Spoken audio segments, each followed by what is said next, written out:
দাতা গঞ্জি বখশ শাকর আলাইহি রাহমাতুন কাশফুল মাজুব কিতাবে লিখেছেন, গভীর খেয়াল। মাজুব আল্লাহর ওলি ফজর নামাজ পড়ে যাচ্ছেন, একজন ডাক দিলেন, হুজুর একটু দুধ পান করে যান। খাঁটি দুধ পান করাইলো। আসমানের দিকে তিনি তাকিয়ে বলতেছেন, আল্লাহ শুকরিয়া তোমার দরবার। এরপর ওনার হাতে একটু লাঠি ছিল, দেখবেন পাগলরা অনেক সময় লাঠি টাঠি হাতে থাকে না?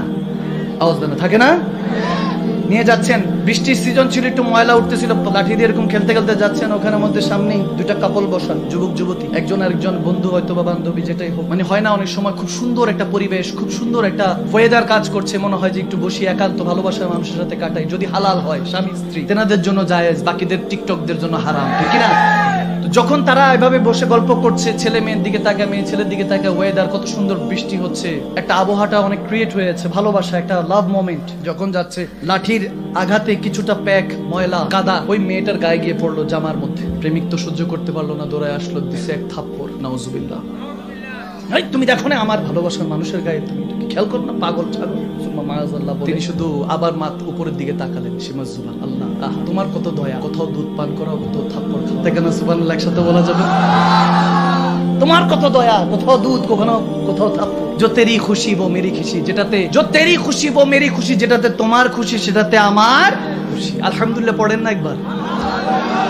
হাঁটা শুরু করলেন শুকরিয়া আদায় করে হাঁটতেছেন, হঠাৎ করে এলাকার মানুষরা দৌড়ে আসলো, এই বাবা আপনি কি এরকম করলেন কেন, এরকম বদদুয়া দেয় আল্লাহ ওয়ালারা, বদদুয়া দেয়, বলে কি হয়েছে? ওই যে ছেলেটা তো মারা গেল, হঠাৎ করে সে বিজলি পড়লো, বৃষ্টির মৌসুমে বিজলি পড়লো, তার উপর ঠাডা, কুল্লু নাফসিন যায়কাতুল শেষ, খতম। দ্য টেস্ট অফ ডেথ, মৃত্যুর কঠিন ভয়ঙ্কর নিদর্শন তার চোখে। বলতেছে আপনি কেন বদদুয়া দিলেন? আল্লাহ ওয়ালারা তো বদদুয়া দেয় না। বলে আমি তো বদদুয়া দেই নাই, এটা তো বন্ধুর খেলা। আওয়াজ দিয়ে বলেন না সুবহানাল্লাহ, বলেন না।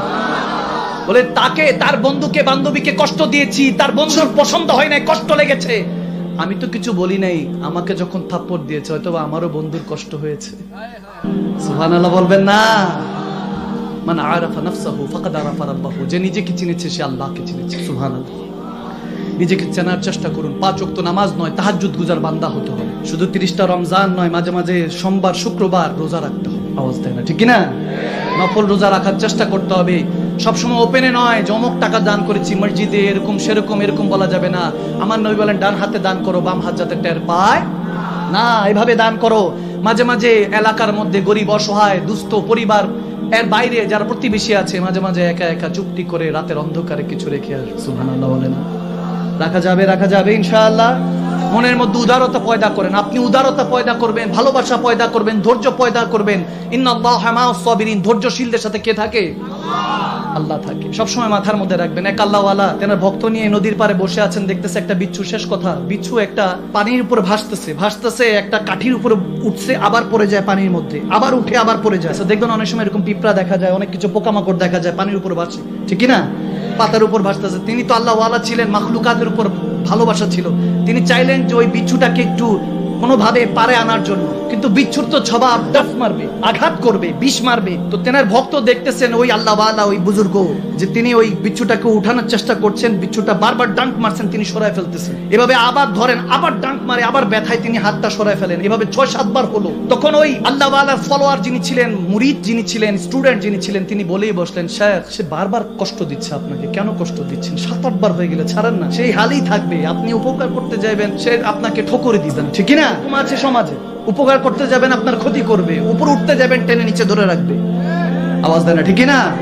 যখন এটা বললেন, আল্লাহওয়ালা বলতেছেন তার ফিতরত আমাকে কষ্ট দেওয়া, আমার ফিতরত তাকে উদ্ধার করে। তো এই কথাটার মধ্যে আমার এত ভালো লেগেছে, সুবহানাল্লাহ। এই কথাটা বলে সে তার ফিতরত ছাড়ছে না, আমি আমার ফিতরত কিভাবে ছাড়ি না? সুবহানাল্লাহ বলুন না।